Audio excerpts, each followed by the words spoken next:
Yesterday, we witnessed a tragedy, and to be honest, a pretty cold response from some to it. A protester was killed by an ICE agent, and the dialogue online is understandably very fiery. Initially, one video emerged that appeared as if the woman was shot while she was trying to escape, and then a second angle emerged, which showed she clearly drove her car towards the ICE agent, endangering his life. Now, one thing has to be said before we dive into some of the details. ICE and their charter is something that the American people overwhelmingly voted for. The people want mass deportations, and ICE has been tasked with achieving that mandate. We have seen time and time again people hindering their ability to perform their duties, some peacefully and some violently. We saw what happened in LA not that long ago. Simply put, you cannot expect to create anarchy with zero consequences. At the end of the day, if you are here illegally, it's been made clear and you've been warned to leave. The government even offered you money to do it. They even, much to many people's disappointment, said if you leave now, you'll have the opportunity to come back legally. A very gracious approach has been taken, again, much to many people's disappointment.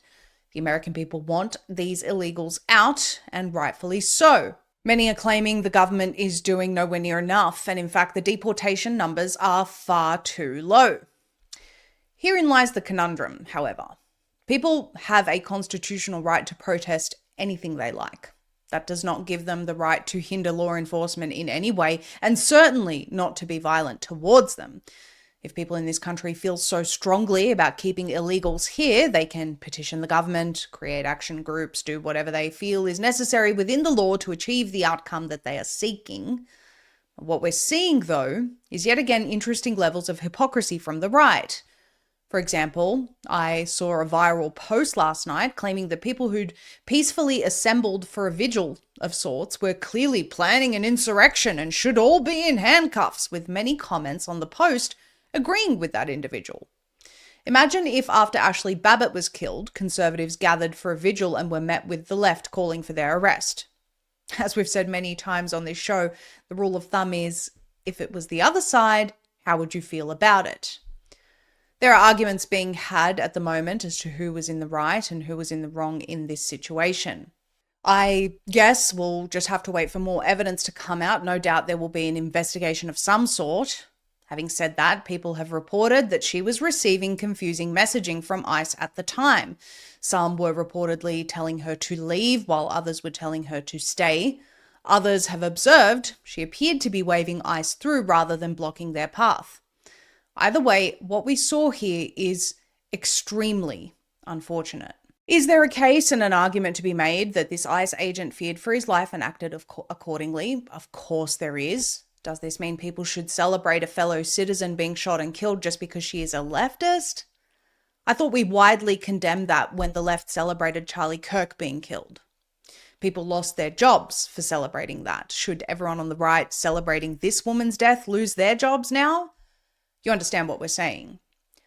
Now, what we want to focus on is what is happening in the aftermath, which some are saying seems to be George Floyd-esque coordinated summer of love style retaliation. This is from Zero Hedge. It says, left-wing protest industrial complex activates across multiple cities after ICE-involved shooting in Minneapolis.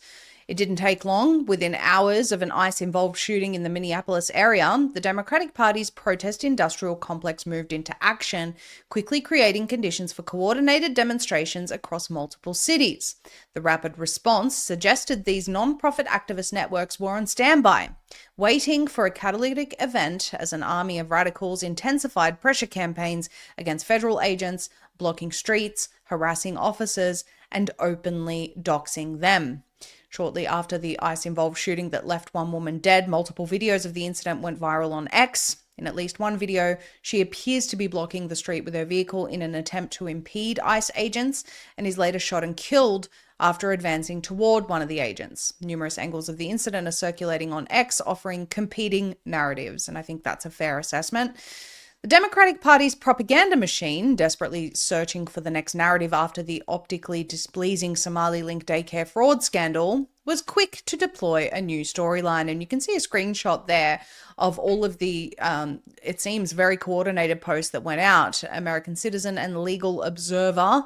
ICE just murdered a legal observer. ICE agent shot a legal observer. So that language keeps coming up. And the reality is that if you are just a legal observer, you're not blocking the road. That's no longer just observing, that's impeding. Now, was that actually the case? We have to find out. But the point is, they are making the assumption that that was simply a legal observer before we know all of the facts. And it's going out coordinated. Zero Hedge goes on, as we noted, hours before protest activity erupted in the Minneapolis area, the left-wing nonprofit Minnesota Immigrant Rights Action Committee functioned as a rapid response mobilization hub, coordinating a coalition of left-wing activist groups to flood the streets by late evening. You can see some footage of the demonstrations here, and we'll just give you a warning. There is some language in this clip. Take a listen.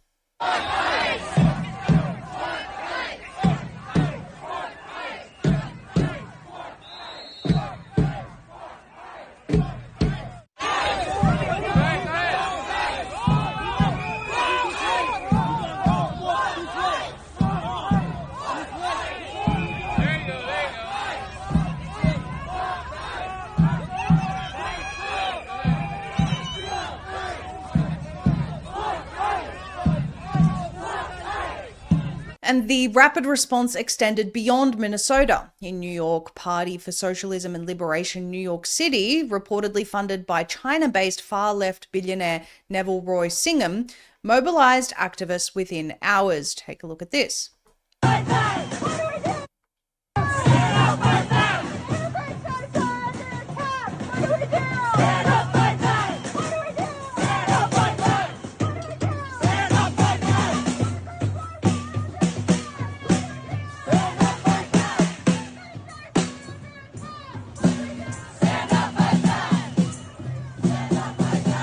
So we have, yet again, impeding an ICE vehicle, impeding law enforcement, and a bunch of signs that just, I don't know, were printed immediately.